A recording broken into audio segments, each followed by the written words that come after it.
अस्सलाम वालेकुम दोस्तों। आज एक सबक आमोज कहानी पेश खिदमत है।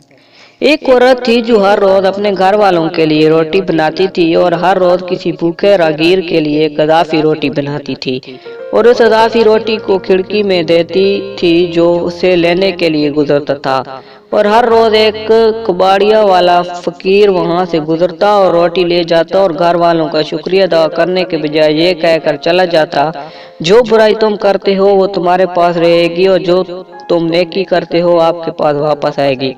रोजाना कबाड़िया रोटी उठाता था और वही अल्फाज बोलता था, जो बुराई आप करते हैं वो आपके साथ रहती है और जो अच्छाई करते हैं आपके पास वापस आती है।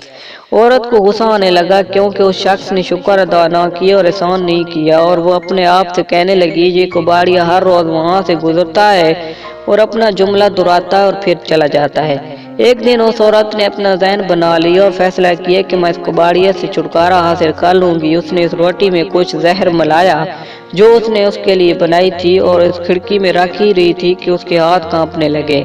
मैं क्या कर रही हूँ, उसने फौरन अपने आप से कहा। जब उसने रोटी को आग में जलाने के लिए फेंका, फिर उसने एक और रोटी बनाकर खिड़की पर रख दी। हस्बे मकबूल कबाड़िया आया और रोटी लिया और बोला, तुम जो बुराई करते हो वो तुम्हारे साथ रहती है और जो अच्छाई तुम करते हो वो वापस आ जाती है। वो औरत के दिमाग में भड़कती हुई कश्मकश से बेखबर अपने रास्ते पर चल गया।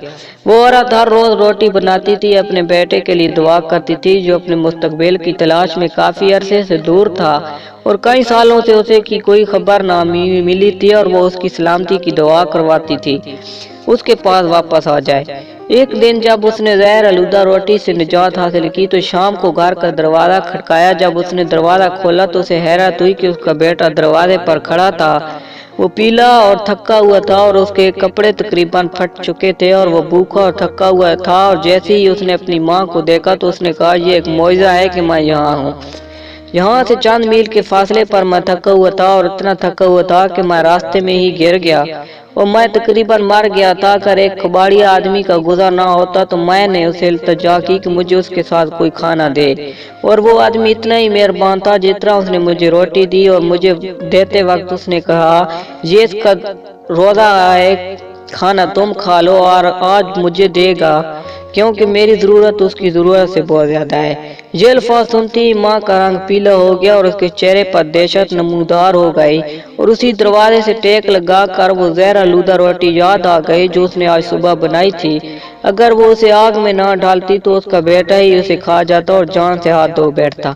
इस वक्त मुझे कबाड़िया के अल्फाज का मतलब समझ में आया, जो बुराई आप करते हैं वो आपके साथ रहती है और जो अच्छाई आप करते हैं वो आपके पास वापस आती है। हासिल इकराम, ऊपर दी गई कहानी से हमने ये सबक हासिल किया है कि हम किसी के साथ बुराई करते हैं तो हमारे साथ भी वैसे ही बुराई होती है, और जब हम किसी के साथ अच्छाई करते हैं तो तब भी हमारे साथ वैसी ही अच्छाई होती है। किसी के लिए बुरा मत सोचना चाहिए, जो किसी के लिए कुआं खोदता है खुद उसमें जा गिरता है। वसल